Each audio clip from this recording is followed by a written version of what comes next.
Hello everyone, welcome to civil staff Himachal. So आज के lecture में हम डिस्कस करेंगे सोसाइटी से रिलेटेड जो आपके मेंस के लिए काफ़ी रिलेवेंट रहेंगे, उसको हम डिस्कस करने की कोशिश करेंगे ना। एज यू नो, हमारी सीरीज चल रही है जो कि मेंस आंसर राइटिंग इनिशिएटिव है, जो कि आपके अपकमिंग मेंस के लिए काफ़ी ज़्यादा बेनिफिशियल रहेगी। So let's start the session ना। आज के जो टारगेट क्वेश्चंस हैं वो देख लेते हैं। सबसे पहला question that we will discuss is how will the caste census in India resolve the age old crisis of caste atrocities and marginalisation, explain. It is an 8 mark question. Now as you know, यहाँ पर जो marking scheme है वो बिल्कुल change हो चुकी है।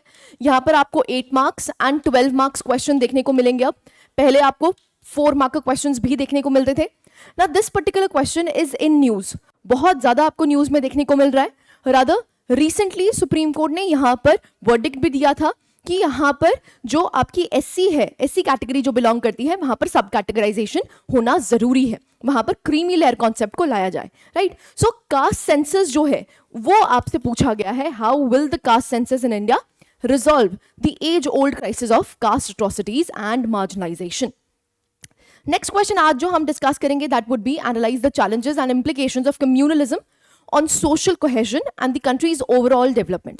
तो सिंपल सा क्वेश्चन है, बहुत ही इजी क्वेश्चन है, जहां से आपसे challenges और implications पूछे हैं कम्युनलिज्म के। Next, do the legislative acts are enough to tackle the cases of domestic abuses and violence? Discuss। Again, this is a 12 mark question, जहां पर women related issues आपसे पूछे जाते हैं and eventually जो आपको न्यूज में देखने को मिलता है वहां हाई प्रोबेबिलिटी है कि वहां से क्वेश्चंस पूछे जा सकते हैं। So let's start. सबसे पहला क्वेश्चन है कास्ट सेंसस से रिलेटेड। सो यहाँ पर क्या अप्रोच रहनी चाहिए वो हम देख लेते हैं। सो आप देख सकते हैं यहाँ पर एक्सप्लेन में, क्योंकि यहाँ पर डायरेक्टिव क्या है, एक्सप्लेन। सो बेसिकली आपको एक क्लियर अकाउंट देना है कि कास्ट सेंसस के क्या इंप्लीकेशंस होंगे, राइट। ये कैसे हमारा जो age old crisis caste system का एग्जिस्ट कर रहा है, जिसकी वजह से हमारी जो सोसाइटी है वो जकड़ी पड़ी है, वो कैसे हम लिबरेट हो सकते हैं अगर कास्ट सेंसस हो जाता है, राइट। नाउ तो ब्रीफ ओवरव्यू देना है आपने कास्ट सिस्टम का, इसके सिग्निफिकेंस एंड कंसर्न्स आपको बताने हैं and eventually you need to summarise it, right. So basically ये आपका एक डायरेक्टिव रहेगा, क्रोनोलॉजी रहेगी कि किस तरह से आपको अप्रोच करना है। नाउ एज यू नो, मैं आपको पहले भी बता चुकी हूं, जब हम इंट्रोडक्शन की बात करते हैं तो इंट्रोडक्शन 3 तरीकों से हो सकती है, या तो करंट अफेयर्स एसोसिएटेड, या फिर डेफिनेशन बेस्ड, या फिर आप कह सकते हैं फैक्ट बेस्ड, राइट। तो किसी भी तरीके से आप इंट्रोडक्शन को स्टार्ट कर सकते हैं। उसके बाद आपका बॉडी आएगा जिसमें आपको 2 मेन कंसर्न्स यहां पर देखते हैं, दैट इज अगर हम यहां पर ओवरव्यू की बात कर रहे हैं तो आपको सिग्निफिकेंस और कंसर्न्स बताने हैं एंड इवेंचुअली आपको समराइज करना है, राइट। So let's start. सबसे पहले आप इंट्रोडक्शन में लिख सकते हैं, अब देखिए जो कास्ट सिस्टम है हमारे इंडिया का एक यूनिक और एक डीपली इनग्रेन्ड फीचर है जो कि सदियों से चलता आ रहा है, आज भी इसकी प्रेवलेंस आपको देखने को मिलती है। तो आप वहां से स्टार्ट कर सकते हैं कि कास्ट सिस्टम आज का नहीं बट सदियों पुराना जो आज भी चल रहा है, जिसकी वजह से हमारी जो सोसाइटी है वो सेग्रीगेटेड है, राइट। तो वो सेग्रीगेटेड है, इसी की वजह से आपको आज भी डिस्टिंक्शंस, फॉल्ट लाइंस देखने को मिलती हैं हमारी इंडियन सोसाइटी में, राइट। सो यहाँ पर वही है, while India has made significant progress, बहुत ज्यादा प्रोग्रेस करी है हमने यहाँ पर, क्योंकि हमने कास्ट बेस्ड रिजर्वेशंस दी हैं, जिसकी वजह से हम यहाँ पर इक्विटी प्रोवाइड करना चाहते हैं। तभी हम इमेजिन कर सकते हैं a society where equality persists, right? So caste census has deep correlation with the legal and constitutional framework, historical incidents before the independence among others. Now what is the significance of caste census? सबसे पहला क्या है, देखिए जब तक आपके पास data ही नहीं है कि कितने लोग इस पर्टिकुलर कास्ट से या most vulnerable section of the society से बिलोंग करते हैं, तब तक आप प्रॉपर पॉलिसी इंप्लीमेंटेशन नहीं कर पाएंगे। तो सबसे पहला एडवांटेज क्या हो जाएगा, डाटा कलेक्शन, ठीक है। सो डाटा कलेक्शन और अवेयरनेस आपको देखने को मिलेगी। नेक्स्ट अगर हम बात करते हैं, आपको टारगेटेड वेलफेयर स्कीम्स चला रहे हैं, लेकिन अभी तक जब तक हमें टारगेटेड नहीं पता कि इस वल्नरेबल सेक्शन में से ये जो लास्ट वाले सेक्शन है वो मोस्ट वल्नरेबल है, इनको ही सबसे ज्यादा बेनिफिशरीज बनना चाहिए, इन्हीं को बेनिफिट्स पहुंचाने चाहिए। तो टारगेटेड वेलफेयर के लिए भी ये ज्यादा इंपॉर्टेंट है। नेक्स्ट अगर हम बात करते हैं एफर्मेटिव एक्शन, ना एज यू नो ये पॉलिटी में भी आप रीड करते हैं, आपको आर्टिकल 15 आर्टिकल 16 के तहत एफर्मेटिव एक्शन देखने को मिलता है, जिसको हम पॉजिटिव डिस्क्रिमिनेशन कहते हैं। तो ये एक तरह से क्या होगा, it would be a step ahead of affirmative action. Next हम बात करते हैं social and political representation. Now when we know कि भाई ये vulnerable section of the society exist करता है, तो ऑब्वियस ही बात है वहां से आप जजमेंट कर सकते हैं कि इनकी पॉलिटिकल रिप्रेजेंटेशन कितनी है। सो बेसिकली यहाँ पर जब हम पार्टिसिपेटिव डेमोक्रेसी की बात करते हैं या फिर हम इंक्लूसिव डेवलपमेंट की बात करते हैं, व्हाट इज इंपॉर्टेंट, इनका सोशियो इकोनॉमिक स्टेटस बढ़ाना तो है ही है, साइमल्टेनियसली यहाँ पर पॉलिटिकल रिप्रेजेंटेशन बढ़ाना भी है। सो जब हमारे पास डेटा होगा तो उससे हम इसको सिग्निफाई कर पाएंगे। नेक्स्ट पॉइंट आपको देखने को मिलता है, now we can monitor the progress. अगर हम कोई स्कीम्स चला रहे हैं, भाई वो स्कीम्स बेनिफिट कर रही हैं नहीं कर रही, ये हम देख पाएंगे। नेक्स्ट, ऐसे ही लीगल फ्रेमवर्क एंड अकाउंटेबिलिटी, तो आपको अकाउंटेबिलिटी भी देखने को मिलेगी, जैसे कि आपको देखने को मिलता है काफी फेमस एक्ट है, that is SC and ST prevention of atrocities act ना, उसके तहत क्या इंप्लीमेंटेशन हुआ है, कितना आपको कन्विक्शन रेट देखने को मिलता है, वो भी हम ट्रैक एंड प्रोग्रेस कर पाएंगे। इंटरनेशनल अकाउंटेबिलिटी आपको मिल जाएगी and you can address the intersectionality. ना इंटरसेक्शनैलिटी का मतलब क्या है, देखिए यहां पर क्या होता है, जैसे फॉर एग्जांपल मान लीजिए कोई ST बैकग्राउंड से बिलोंग करता है और ST में भी अगर वो विमेन है, कौन है, विमेन है, तो वो और भी ज्यादा वल्नरेबल है। तो यहां पर आपको gender based discriminations within caste discriminations देखने को मिलता है। सो इसको भी हम एड्रेस कर पाएंगे through various policies, right. And last one is empowering the marginalised communities. हम क्या करना चाहते हैं, एट द एंड हम इंक्लूसिव डेवलपमेंट करना चाहते हैं, हम चाहते हैं जितनी भी सोसाइटी है वो मेन स्ट्रीम हो जाए, तो इसीलिए ये भी इंपॉर्टेंट है, राइट। तो आई होप अब आप लिख पाएंगे कि आंसर में इवेंचुअली हमें लिखना क्या था, कंक्लूजन क्या है। तो आप देख सकते हैं बेसिकली जो कास्ट सेंसस है इसके आर्ग्यूमेंट्स भी एग्जिस्ट करते हैं, क्योंकि क्वेश्चन में स्पेसिफिकली सिग्निफिकेंस पूछा था तो हमने सिग्निफिकेंस ही बताया है, लेकिन इसके ड्रॉबैक्स भी एग्जिस्ट करते हैं। ड्रॉबैक, सबसे बड़ा ड्रॉबैक आपको क्या देखने को मिलता है, जब कास्ट सेंसस कर दिया जाएगा तो यहां पर स्टिग्मेटाइजेशन और भी ज्यादा हो जाएगी, जिससे हम बेसिकली पीछा छुड़ाना चाहते हैं वो और भी ज्यादा स्टिग्मेटाइज हो जाएगा। सो इसीलिए इसके ड्रॉबैक्स भी एग्जिस्ट करते हैं। तो आप कंक्लूजन में यही लिख सकते हैं कि there are arguments for and against, लेकिन आप देख सकते हैं जो कास्ट सेंसस है वो एक तरह से मॉनिटरिंग टूल बन सकता है एक इफेक्टिव पॉलिसी इंप्लीमेंटेशन के लिए। सो बेसिकली आप यहां से इसको कंक्लूड कर सकते हैं, राइट। क्लैरिटी है। So this was question number 1, बहुत ज्यादा न्यूज में है, that is why you need to prepare it well. Next question पे मूव करते हैं। नेक्स्ट क्वेश्चन है challenges and implications of communalism. ना देखो, कम्युनलिज्म पे क्वेश्चन है तो या तो आप करंट अफेयर से स्टार्ट कीजिए या फिर सिंपली डेफिनेशन से। सो आई वुड सजेस्ट यहां पर डेफिनेशन ऑफ कम्युनलिज्म आप डाल सकते हैं, एंड बॉडी तो बहुत ही सिंपल है, यहां पर आपको चैलेंजेस एंड इंप्लीकेशंस देने हैं। सो कम्युनलिज्म क्या है, एक आइडियोलॉजी है that emphasises the separate identity of religious group in relation to other groups. देखिए कम्युनलिज्म हमारे देश में आपको जो देखने को मिलता है it is religious based.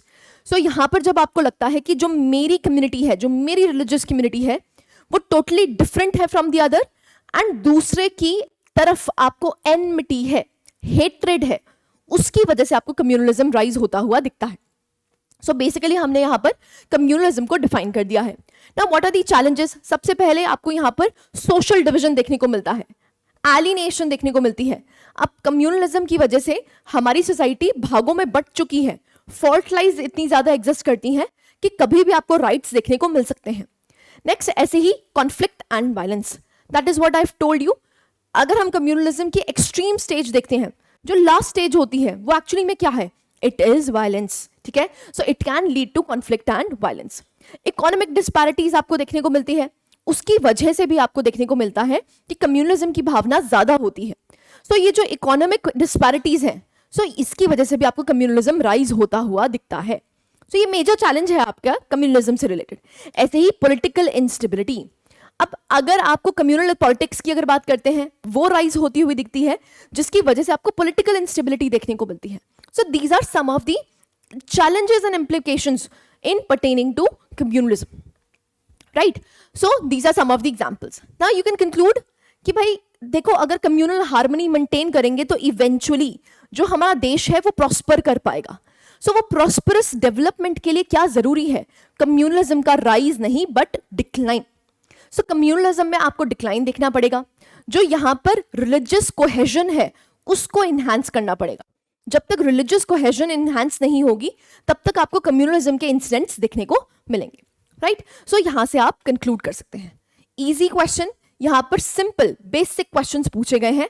Caste census news में है, कम्युनलिज्म न्यूज में रहता है, that is why we have discussed both of these, right. Third question, last question for the day, that is, do the legislative acts are enough to tackle the cases of domestic abuses and violence? Discuss.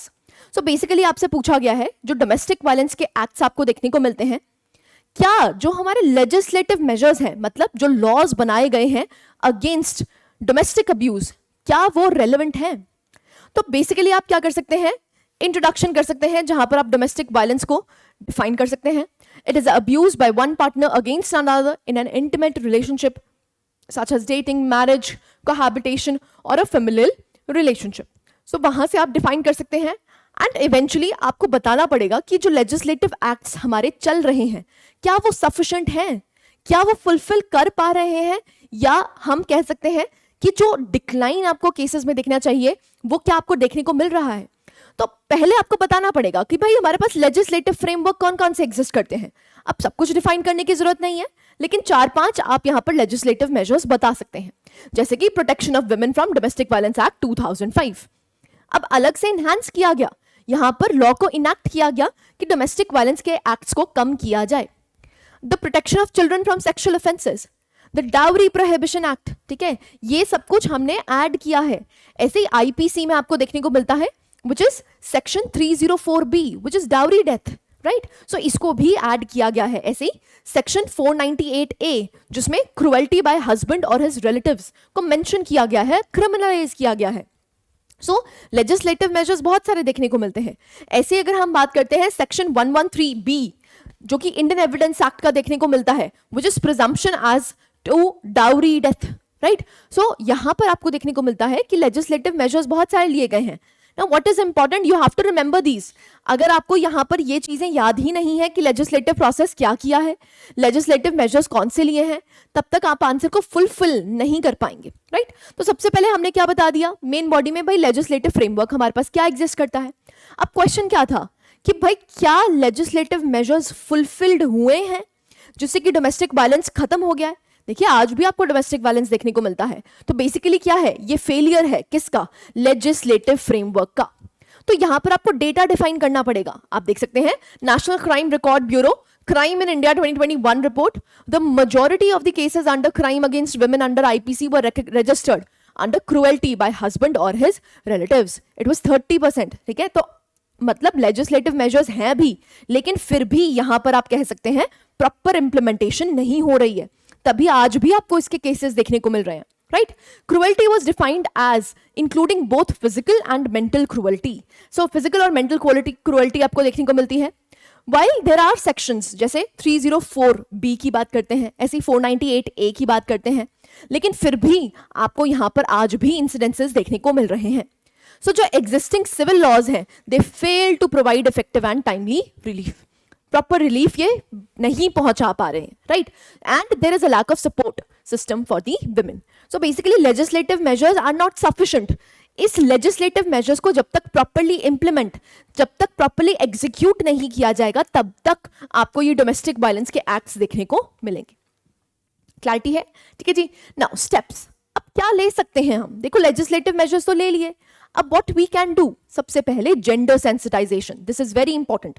यहां पर आपको क्या बताना है कि gender sensitisation is very very important. हमारी society क्योंकि patriarchal society है, जिसकी वजह से विमेन एक vulnerable section of the society का पार्ट बन जाती है. सो इसलिए gender sensitisation is very very crucial. Next, raise public awareness. Public awareness यहां पर रेज करी जाए. इकोनॉमिक एम्पावरमेंट करी जाए, बहुत इंपॉर्टेंट है. जब तक एम्पावरमेंट नहीं है तब तक डिसीजन मेकिंग पावर उनके पास नहीं है, जिसकी वजह से आपको डोमेस्टिक वायलेंस के एक्ट्स देखने को मिलते हैं. सो economic empowerment is very very necessary. Police and justice services should ensure that the citizens that the incidents of violence against women and girls are given high priority. So यहाँ पर high priority देने की जरूरत है. यहाँ पर जो police है उनको भी सेंसिटाइज करने की जरूरत है. So these are some of the other steps that can be taken other than the legislative acts. अब लेजिस्लेटिव एक्ट्स तो बना दिए हैं, लेकिन फिर भी आपको आज भी केसेस देखने को मिल रहे हैं, तो इसका मतलब लूप होल्स एग्जिस्ट करते हैं. अब वो लूप होल्स को प्लग इन करने की जरूरत है एंड इवेंचुअली लेजिस्लेटिव मेजर्स के साथ साथ दूसरे मेजर्स लेने की भी जरूरत है. So yes, easily you can conclude. आप देख सकते हैं आर्टिकल 21 की बात करते हैं तो वहां पर क्या लिखा है, right to life. So article 21 सिर्फ मेल्स के लिए नहीं है, ये फीमेल्स के लिए भी एग्जिस्ट करता है। सो यहां पर आप बता सकते हैं कि हमारे कॉन्स्टिट्यूशन ने ही एंश्योर किया है that you must have a right to live with dignity. So it also includes women, right. So that is why आप इससे कंक्लूड कर सकते हैं, protection of women from domestic violence act has not helped much in preventing domestic violence. A comprehensive effort is required. एक comprehensive effort की जरूरत है, सिर्फ legislative measures या legislative action लेने से कुछ नहीं होगा, राइट। सो हमने आज 3 क्वेश्चंस को डिस्कस किया है जिसमें आपको कास्ट सेंसस देखने को मिला, नेक्स्ट हमने कम्युनलिज्म को पढ़ा, एंड लास्टली आपको देखने को मिलता है that is domestic violence. So यहां पर अगेन देखिए, women as a topic is very very crucial, caste as a topic is very crucial, high probability की क्वेश्चन आ सकता है, राइट। सो अब आप क्या कर सकते हैं, देखिए नेक्स्ट आपके डे के लिए आपको टारगेट क्वेश्चंस दिए गए हैं। टारगेट क्वेश्चंस क्या हैं, in India women hold a vital place in society yet they remain vulnerable to various challenges. So women empowerment is crucial aspect of societal progress. In light of this, discuss various initiatives taken by the government for women empowerment in India. It's a 12 marker question. Simple question है, आपसे पूछा गया है कि जो women है वो एक vulnerable section of the society का part बनती हैं, कैसे हम इनको economic empowerment, rather women empowerment provide कर सकते हैं। What are the salient features of national education policy? बहुत इंपॉर्टेंट है, यहां से क्वेश्चन फ्रेम हो सकता है। एज यू नो, अगर आप प्रीवियस ईयर क्वेश्चन देखते हैं, आपसे आरटीई के बारे में क्वेश्चन पूछा जाता है, एंड हाई प्रोबेबिलिटी कि एनईपी पे क्वेश्चन पूछा जा सकता है। सो न्यू एजुकेशन पॉलिसी 2020 के बारे में पूछा है, सो आपको बताना है would it be able to solve the issues facing education sector, discuss. Again it's a 12 marker question. What are the major reasons of migration in India? Now, बहुत ही simple सा क्वेश्चन है, it is an 8 marker question. बताना है migration के reasons क्या हैं, right. So पहला topic is related to women, दूसरा topic is related to children, and last topic अगर हम बात करते हैं तो माइग्रेशन से रिलेटेड है। Now these are your target questions. आपने सिंपली आप इसको अटेम्प्ट कर सकते हैं, एंड आप सबमिट कहां कर सकते हैं, that is on this website. So आपको ये वेबसाइट दे रखी है, आप यहां पर अपने आंसर्स को सबमिट कर सकते हैं, इसकी इवैल्यूएशन भी करवाई जाएगी, right. So this was it, जहां पर हमने 3 क्वेश्चंस को डिस्कस किया, एंड नेक्स्ट आपको टारगेट क्वेश्चंस भी दे रखे हैं। सो this was it from my side. I hope you like the lecture. Thank you very much.